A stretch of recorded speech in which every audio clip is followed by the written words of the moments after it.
Hello प्यारे बच्चों, स्वागत है आपका आपके अपने चैनल फ्री डाइव में। अपने बेटे विद्युत विभव और धारिता कर रहे थे। आपने पिछले जो वीडियो हैं वो अच्छी तरह से देख लिए होंगे। वीडियो को बेटा पूरा देखिए, ज़्यादा से ज़्यादा वीडियो को शेयर कीजिए और चैनल को सब्सक्राइब कीजिए। अपना यूट्यूब चैनल जो है वो है फ्री डाइव।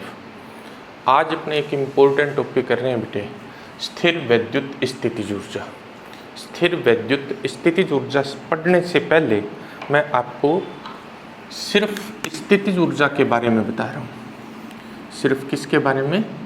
स्थितिज ऊर्जा। फिर अपने को अच्छी तरह से इसका पता चल जाएगा कि पोटेंशियल एनर्जी होती क्या है अपने पास। फिर अपने स्थिर वैद्युत स्थितिज ऊर्जा को परिभाषित कर देंगे।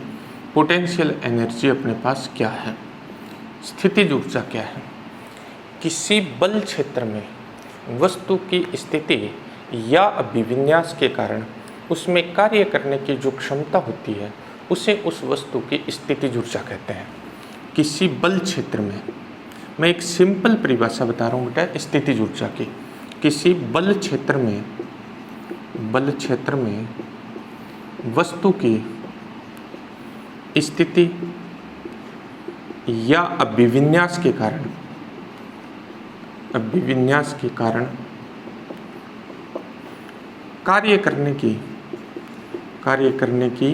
क्षमता स्थितिज ऊर्जा कहलाती है। स्थितिज ऊर्जा कहलाती है। अपने सिर्फ स्थितिज ऊर्जा के बारे में पढ़ रहे हैं, न कि स्थिर वैद्युत स्थितिज ऊर्जा के बारे में। तो किसी बल क्षेत्र में वस्तु की स्थिति या अभिविन्यास के कारण उसमें कार्य करने की जो क्षमता होती है उस क्षमता को क्या कहते हैं? स्थितिज ऊर्जा। एक महत्वपूर्ण बात है बेटे, गांठ बांध लीजिए स्थितिज ऊर्जा के लिए। स्थितिज ऊर्जा जो होती है वो सिर्फ संरक्षी बल क्षेत्रों के लिए, संरक्षी बल के लिए परिभाषित की जाती है।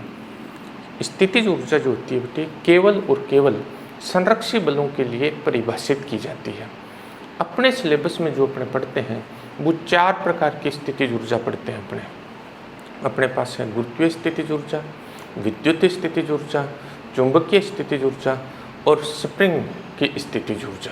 4 प्रकार के अपने पास संरक्षी बल क्षेत्र हैं जिनके लिए अपने स्थितिज ऊर्जा पढ़ते हैं।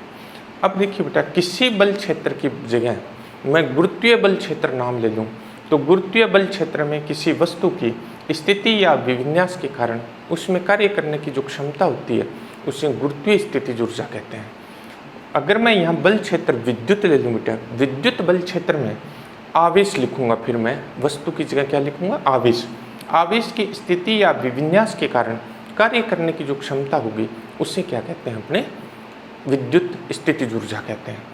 तीसरा, अगर मैं बल क्षेत्र चुंबकीय ले लूँ तो चुंबकीय बल क्षेत्र में किसी चुंबकीय ध्रुव की स्थिति या विन्यास के कारण उसमें कार्य करने की जो क्षमता होती है उसे क्या कहते हैं? चुंबकीय स्थितिज ऊर्जा कहते हैं। इसी तरह से स्प्रिंग के प्रत्यानयन बल के प्रभाव के अंतर्गत वस्तु की स्थिति या विन्यास के कारण उसमें जो कार्य करने की क्षमता होती है उसे क्या कहते हैं? स्प्रिंग की स्थितिज ऊर्जा कहते हैं। तो स्थितिज ऊर्जा की सिंपल सी परिभाषा अपने पास ये होती है कि किसी बल क्षेत्र में वस्तु की स्थिति या अभिविन्यास के कारण उसमें कार्य करने की जो क्षमता होती है उस क्षमता को अपने क्या कहते हैं? स्थितिज ऊर्जा कहते हैं। स्थितिज ऊर्जा सिर्फ और सिर्फ संरक्षी बलों के लिए परिभाषित की जाती है। असंरक्षी बलों के लिए कभी भी स्थितिज ऊर्जा को परिभाषित नहीं किया जाता है। तो ये तो सिंपल सी डेफिनेशन हो गई। अब अपने गुरुत्वीय स्थितिज ऊर्जा पढ़ी थी 11वीं क्लास में।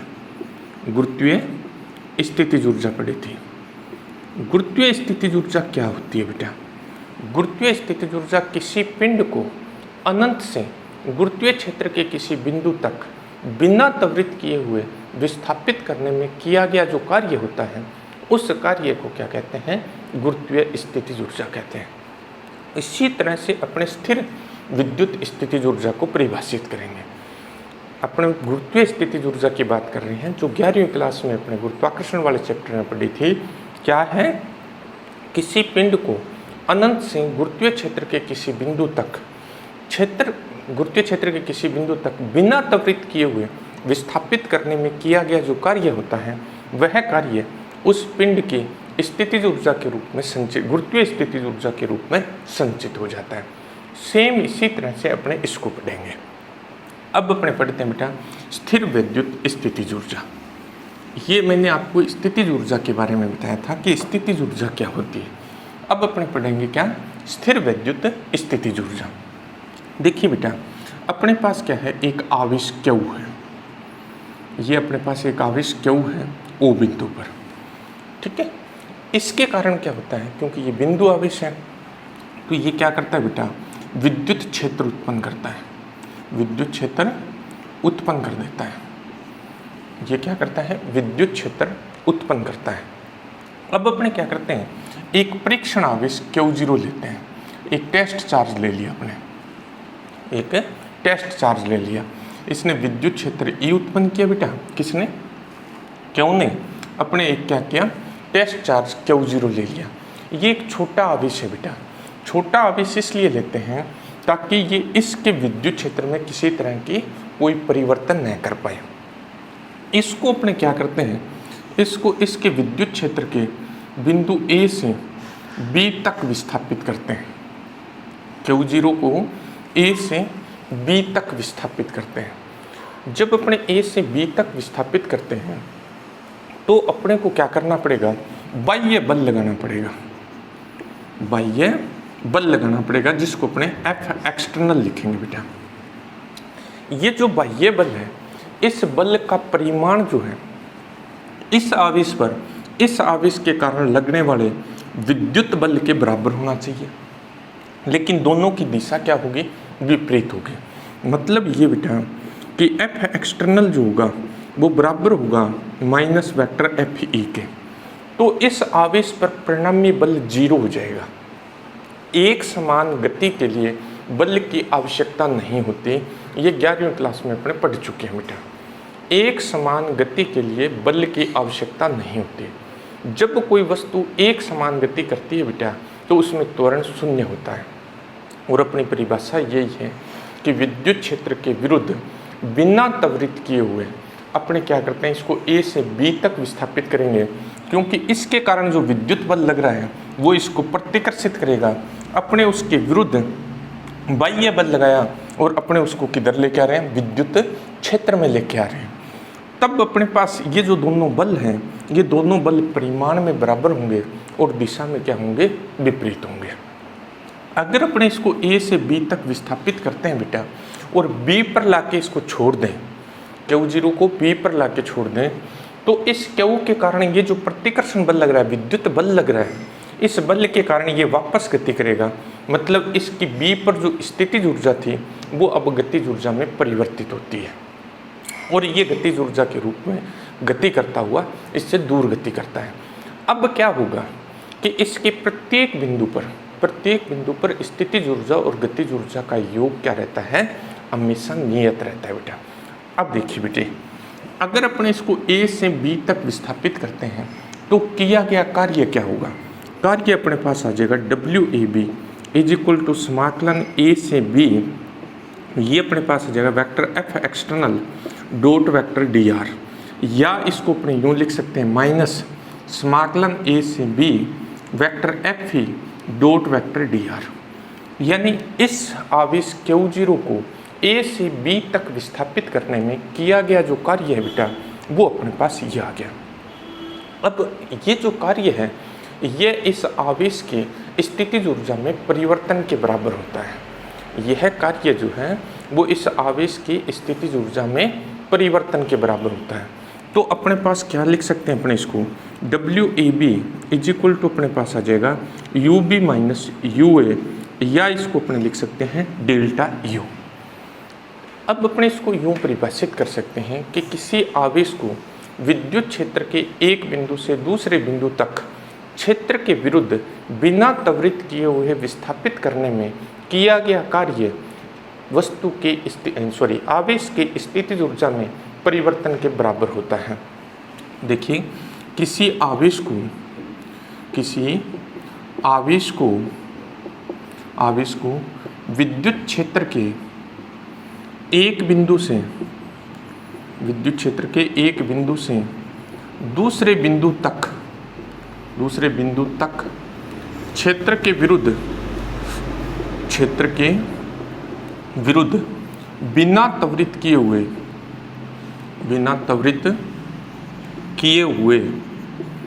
विस्थापित करने में किया गया कार्य आवेश की स्थितिज ऊर्जा में परिवर्तन के बराबर होता है।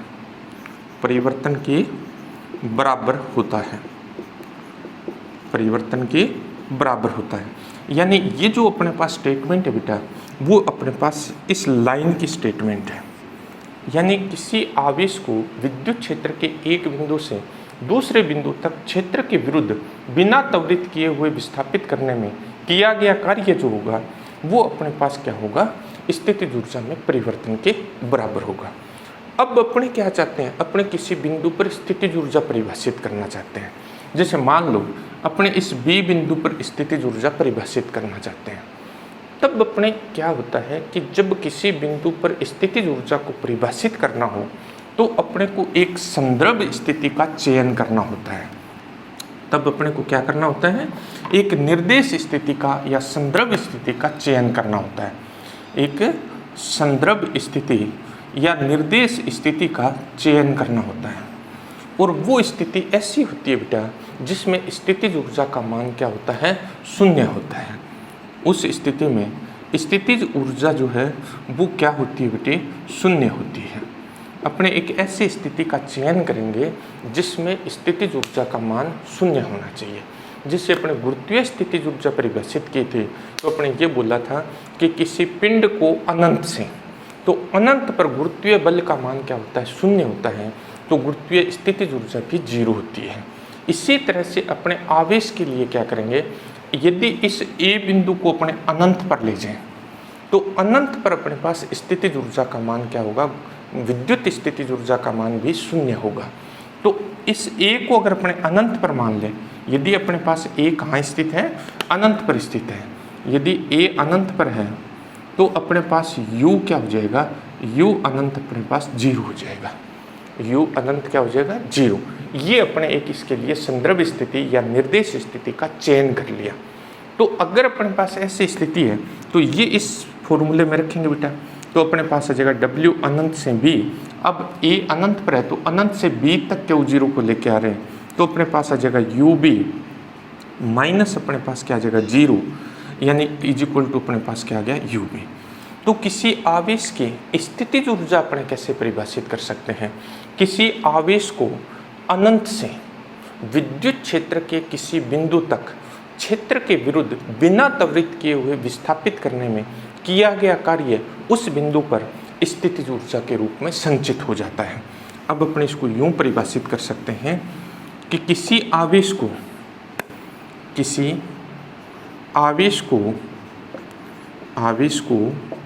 अनंत से विद्युत क्षेत्र के किसी बिंदु तक क्षेत्र के विरुद्ध बिना त्वरित किए हुए विस्थापित करने में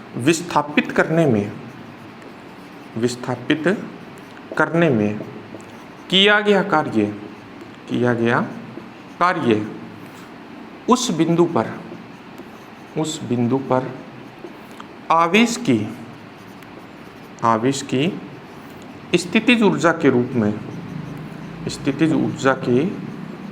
में संचित हो जाता है। ये अपने पास क्या आ गई बेटा, स्थिर विद्युत स्थितिज ऊर्जा की परिभाषा आ गई किसी बिंदु पर। ये स्थितिज ऊर्जा में परिवर्तन था, ये अपने पास पर्टिकुलर स्थितिज ऊर्जा की वैल्यू आ जाती है। तो ये था बेटा अपने पास स्थिर विद्युत स्थितिज ऊर्जा। अब अपने बड़ा इम्पोर्टेंट टॉपिक पढ़ रहे हैं बेटा, द्विआवेश तंत्र की स्थितिज ऊर्जा या दो आवेशों के निकाय की विद्युत स्थितिज ऊर्जा। द्विआवेश तंत्र की स्थितिज ऊर्जा।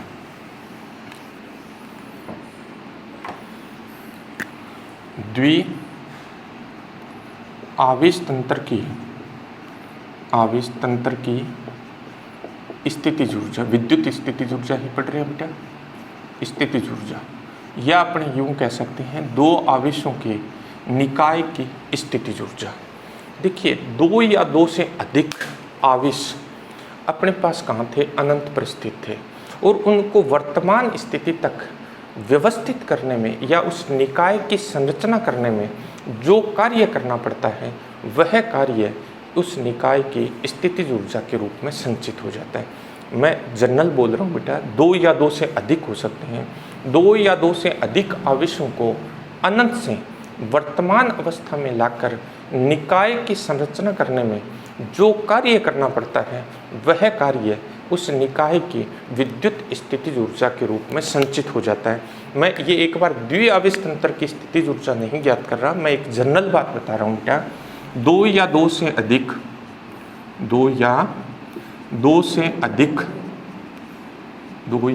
अधिक आवेशों को अनंत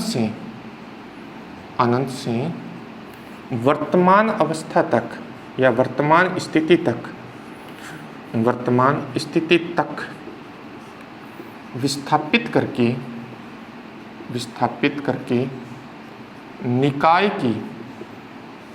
निकाय की संरचना करने में किया गया कार्य विद्युत स्थितिज ऊर्जा के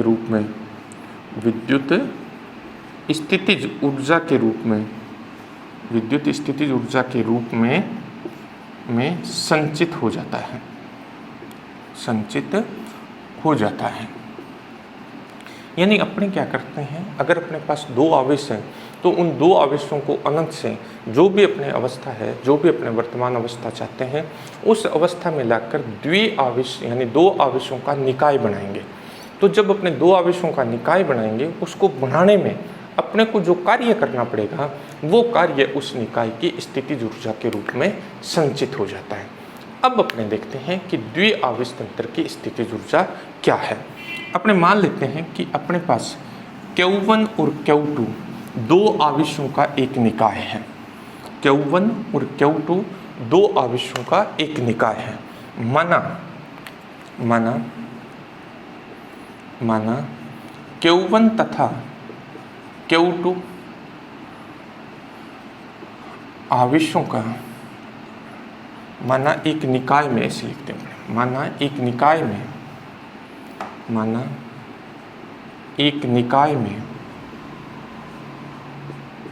Q1 तथा Q2 आवेश है। प्रारंभ में ये दोनों आवेश अनंत पर स्थित है। प्रारंभ में दोनों आवेश अनंत पर स्थित है। बिल्कुल सिंपल से तरीका अपने को अपनाना है बेटा। अपने पास Q1 और Q2 दो आवेश है बेटा, और ये कहाँ स्थित है, अनंत पर स्थित है। अब अपने को क्या करना है, इन्हें परस्पर r दूरी पर व्यवस्थित करना है। तो इनको परस्पर r दूरी पर व्यवस्थित करेंगे तो अपने को कितना कार्य करना पड़ेगा, वो कार्य इस द्विआवेश तंत्र की स्थितिज ऊर्जा के रूप में संचित हो जाएगा। सर्वप्रथम अपने क्या करते हैं बेटा, Q1 को अनंत से लेके आते हैं, कहाँ, A बिंदु पर। Q1 को कहाँ लेके आते हैं, A बिंदु पर। यहाँ कोई विद्युत क्षेत्र नहीं है। जब अपने Q1 को लेके आए तो अपने को कोई कार्य नहीं करना पड़ेगा। सर्वप्रथम Q1 को अनंत से A तक विस्थापित करते हैं, जहाँ कोई विद्युत क्षेत्र नहीं है, अतः किया गया होगा। कार्य अपने पास क्या हो जाएगा, W हो जाएगा बेटा, W1, और कार्य का मान हो गया 0। Q1 को अनंत से इस A बिंदु तक लाने में किया गया कार्य अपने पास क्या हो गया, 0 हो गया। अब अपने क्या करते हैं बेटा, Q2 को अनंत से लेके आते हैं B बिंदु पर, जो A से R दूरी पर है। A से कितनी दूरी पर है, R दूरी पर। इस Q2 को अपने अनंत से B पर लेके आते हैं। पहले अपने Q1 को अनंत से कहाँ लेके आए थे, A पर लेके आए थे। जब अपने इस Q2 को लेके आएंगे बेटा, तो उससे पहले Q1 यहाँ उपस्थित है, और Q1 उपस्थित है तो Q1 क्या करेगा बेटा, विद्युत क्षेत्र उत्पन्न कर देगा। जब Q1 विद्युत क्षेत्र उत्पन्न कर देगा तो अपने को इसके विद्युत क्षेत्र के विरुद्ध कार्य करना पड़ेगा। अब एक सिंपल सी डेफिनेशन अपने पढ़ चुके हैं विद्युत विभव की। एकांक धनावेश को अनंत से विद्युत क्षेत्र के किसी बिंदु तक क्षेत्र के विरुद्ध विस्थापित करने में किया गया कार्य उस बिंदु पर विद्युत विभव कहलाता है। तो इस आवेश के कारण यहाँ विभव गुणा जो आवेश लेके आ रहे हैं वो अपने पास आ जाएगा। यानी Q2 को अनंत से B बिंदु तक जो कि A से R दूरी पर है लाने में किया गया कार्य ये अपने पास कार्य कितना हो जाएगा, ये हो जाएगा W2। अगर अपने एकांक को लेके आते हैं, यहाँ ध्यान से सुनिए बेटा, यही चीज़ समझने वाली है। अगर अपने एकांक धनावेश को यहाँ लेके आते तो वो जो कार्य होता वो इस बिंदु पर इस आवेश के कारण विभव होता। तो अपने से लिखेंगे Q1 के कारण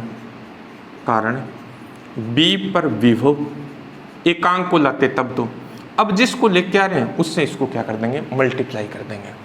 तो Q1 के कारण B पर विभव, ये R दूरी पर है, R दूरी पर विभव होता है बेटा Q1 अपॉन 4πε0 R इंटू अपने पास क्या आ जाएगा Q2। तो Q2 को B तक लाने में किया गया कार्य बेटा ये आ गया अपने पास। ये समीकरण नंबर 1, ये समीकरण नंबर 2। यानी W2 इज इक्वल टू आ गया Q1 Q2 बट्टा 4πε0 R।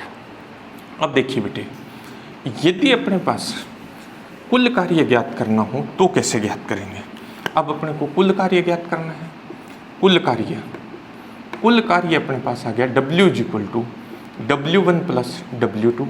समीकरण 1 और 2 से मान रख देते हैं बेटा। समीकरण 1 व 2 से मान रखने पर तो अपने पास आ जाएगा W is equal to 0 plus Q1 Q2 upon 4πε0 R, यानी ये आ गया Q1 Q2 अपॉन 4πε0 R।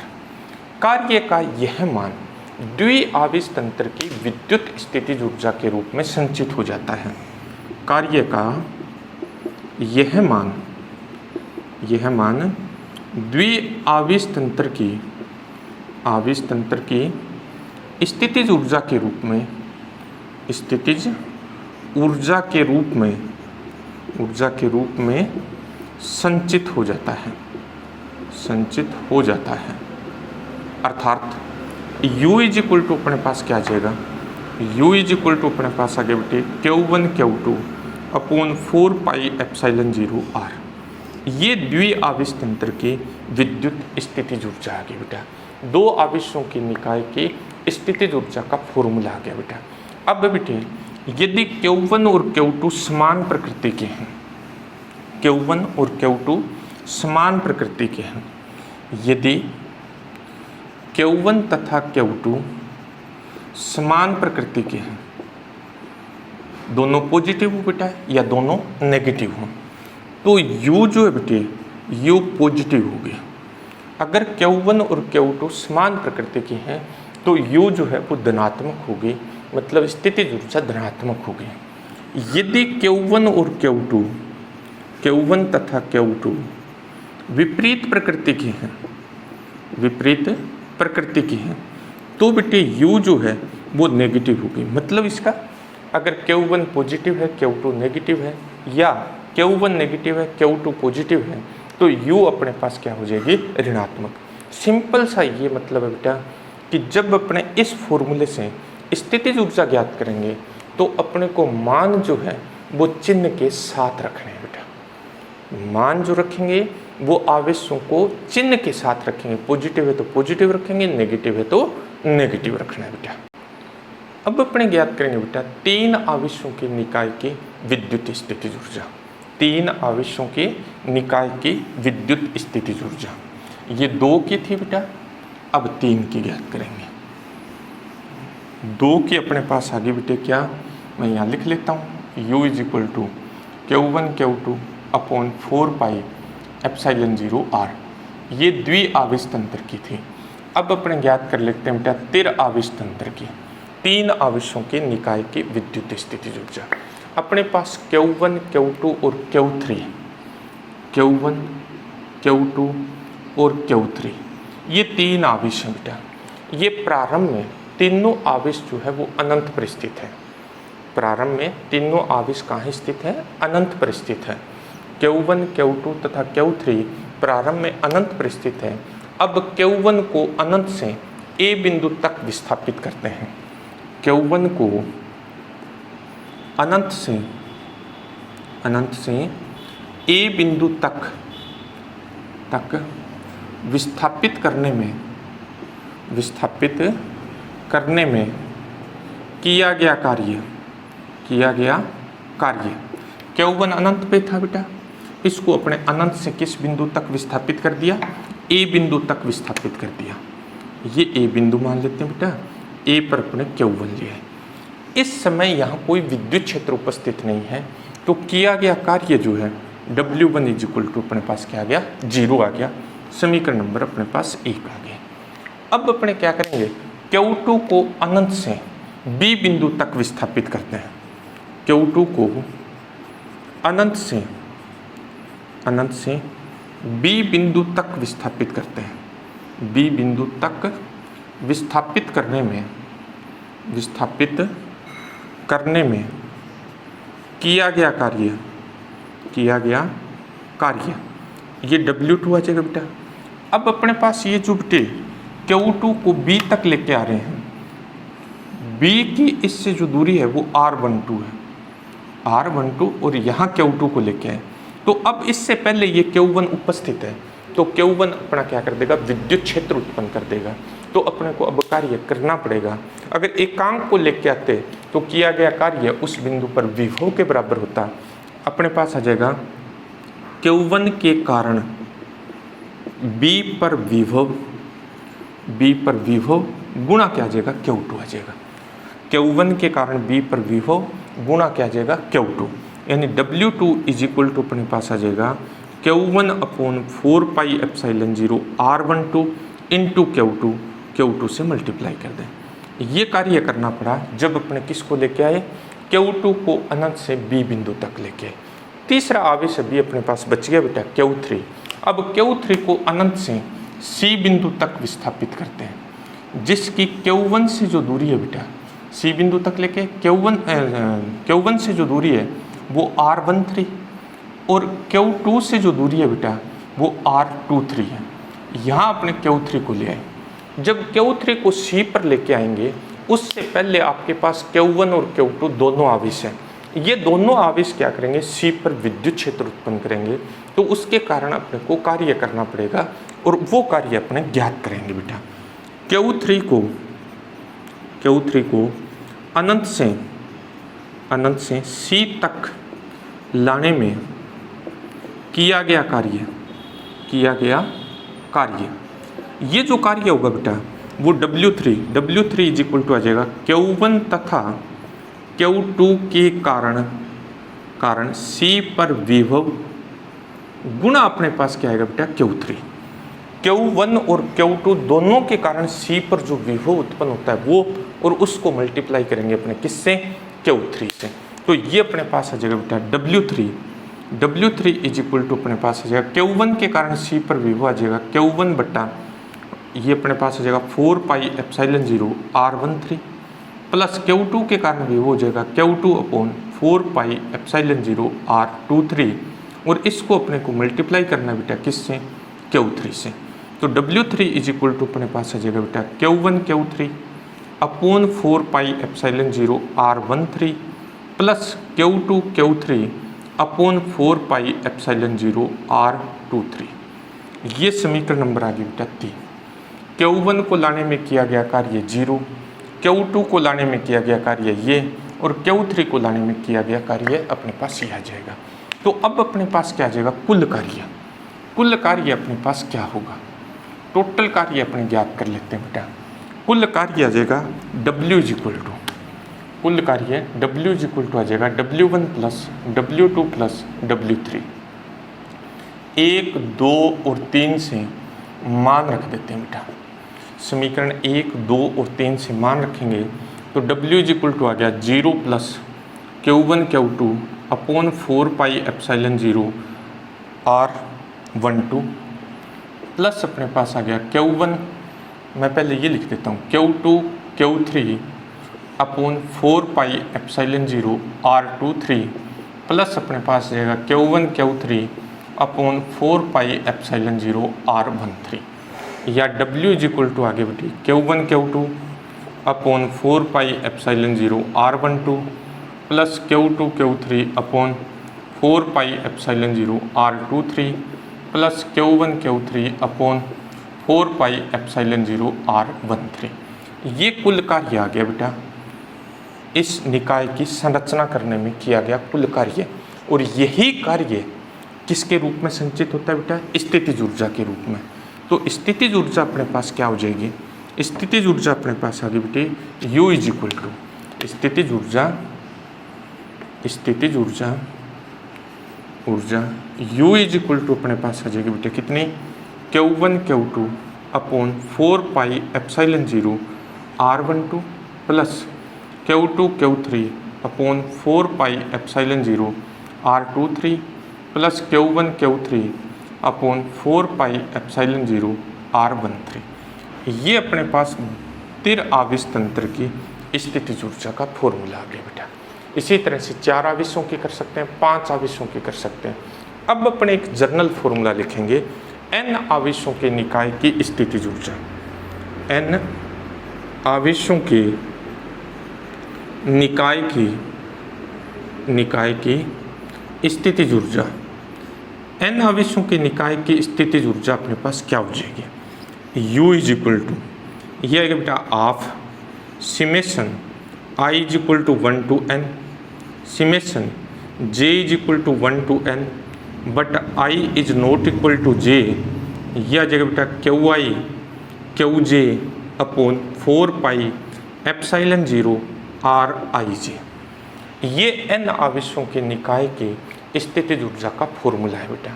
अब इसको थोड़ा सा समझना है अपने को।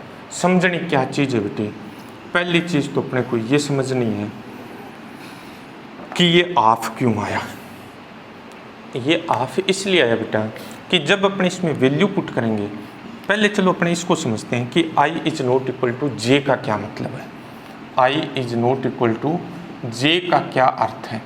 इसका अर्थ ये है कि अपने पास I और J के एक जैसे मान नहीं हो सकते। जैसे I का मान 1 रखेंगे तो J का मान 1 नहीं होगा। क्यों नहीं होगा, क्योंकि I और J दोनों 1 1 रख दें तो ये आएगा Q1 का स्क्वायर हो जाएगा। अपने पास ऐसा कोई पद नहीं आ रहा जिसमें Q1 या Q2 या Q3 या Q4 का स्क्वायर आ रहा हो, तो I कभी भी J के इक्वल नहीं होगा। दूसरा ये ऑफ इसलिए है बेटा कि जब अपने वैल्यू पुट करेंगे तो समान पदों की पुनरावृत्ति होगी। एक जैसे पद जो है वो 2 बार आ जाएंगे, और अपने पास एक जैसे पद कहीं भी 2 बार नहीं आते। कैसे बेटा, इसको देखिए। अपने इस फॉर्मूले में I is equal to 1, J is equal to 2 पहली कंडीशन में अपने ये रखेंगे तो अपने पास U इज इक्वल टू आ जाएगा बेटा, एक बार मैं हाफ नहीं लगा रहा, U इज इक्वल टू अपने पास आ जाएगा Q1 Q2 अपॉन 4πε0 R12, सिमेशन है तो प्लस आ जाएगा बेटा। अब अपने क्या रखेंगे, दूसरी कंडीशन में अपने I इज इक्वल टू 2 लिखेंगे, J इज इक्वल टू 1 लिखेंगे, तब भी अपने पास Q1 Q2 अपॉन 4πε0 R12, यानी 2 पद आ गए अपने पास। U इज इक्वल टू आ गया कितना, 2 Q1 Q2 अपॉन 4πε0 R12। ये द्वि आवेश तंत्र की स्थितिज ऊर्जा है। जबकि द्विआवेश तंत्र की स्थितिज ऊर्जा में अपने पास 2 नहीं आता। इसको हटाने के लिए अपने क्या करते हैं, आप से इसको मल्टीप्लाई करते हैं बेटा। ये जो ऑफ था, अब ये 2 से 2 कैंसिल हो जाएगा, u इज इक्वल टू आ जाएगा Q1 Q2 upon 4 pi epsilon 0 R12। ये अपने पास स्थितिज ऊर्जा, इससे किसी भी निकाय की द्विआवेश तंत्र की ज्ञात कर सकते हो, त्रिआवेश तंत्र की ज्ञात कर सकते हो, चतुरावेश तंत्र की ज्ञात कर सकते हो, यानी n आवेशों की निकाय की स्थितिज ऊर्जा का ये फॉर्मूला अपने पास आ जाता है। अब आता है बेटा अपने पास ये जो स्थितिज ऊर्जा ज्ञात की थी बेटा, वो अपने बाह्य विद्युत क्षेत्र की अनुपस्थिति में ज्ञात की थी। अब अपने बाह्य विद्युत क्षेत्र की उपस्थिति में द्विआवेश तंत्र की स्थितिज ऊर्जा ज्ञात करेंगे बेटा। बाह्य विद्युत क्षेत्र की उपस्थिति में, बाह्य विद्युत क्षेत्र की उपस्थिति में दो आवेशों के निकाय की स्थितिज ऊर्जा पहले जो ज्ञात की थी वहाँ बाह्य विद्युत क्षेत्र उपस्थित नहीं था बेटा। अब जो अपने ज्ञात कर रहे हैं, यहाँ बाह्य विद्युत क्षेत्र उपस्थित है। अपने पास क्या है, ये एक क्षेत्र है, विद्युत क्षेत्र बेटा, ये बाह्य विद्युत क्षेत्र है। इसमें अपने पास एक बिंदु A है। इस A बिंदु पर विद्युत विभव जो है वो VR1 है। R1 जो है वो A का स्थिति सदिश है। अब अपने क्या करते हैं, Q1 को अनंत से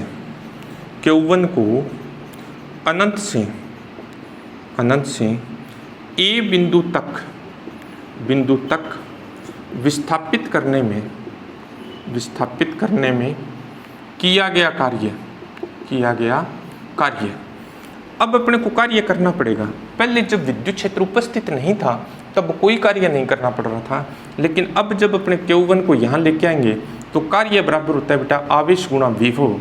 तो Q1 इंटू VR1, ये कार्य अपने को करना पड़ेगा Q1 को अनंत से इस A बिंदु तक विस्थापित करने में। अब इससे R दूरी पर अपने पास एक बिंदु R12 ले लेता हूँ, एक बिंदु B है। इस B बिंदु पर बाह्य विद्युत क्षेत्र के कारण विभव जो है वो VR2 है। R2 B बिंदु का क्या है बेटा, स्थिति सदिश है। अब अपने Q2 को अनंत से इस बिंदु तक लेके आए, B बिंदु तक। Q2 को अनंत से B तक लाने में किया गया कार्य। अब बेटे देखिए, ध्यान से देखिए कि एक तो बाह्य विद्युत क्षेत्र के कारण विभव है, उसके विरुद्ध कार्य करना पड़ेगा। एक आपने पहले से ये आवेश रख दिया तो ये अपना विद्युत क्षेत्र उत्पन्न करेगा, इसके विरुद्ध भी कार्य करना पड़ेगा।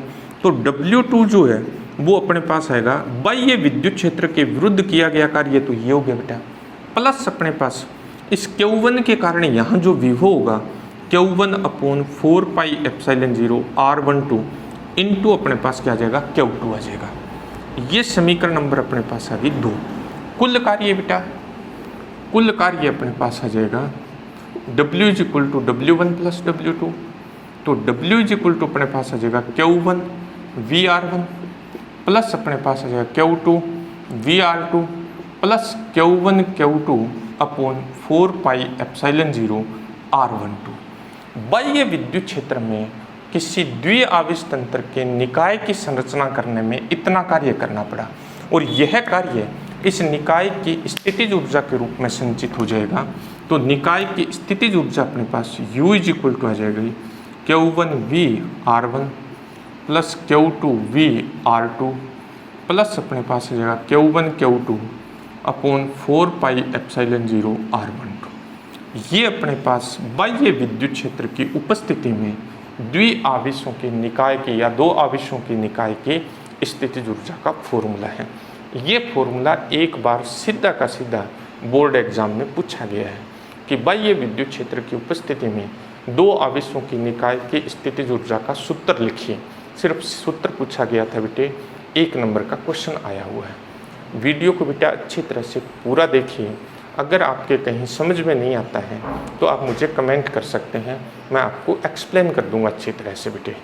लेकिन वीडियो को पूरा देखिए, ज़्यादा से ज़्यादा शेयर कीजिए बेटा, और चैनल को सब्सक्राइब कीजिए। थैंक यू बेटे।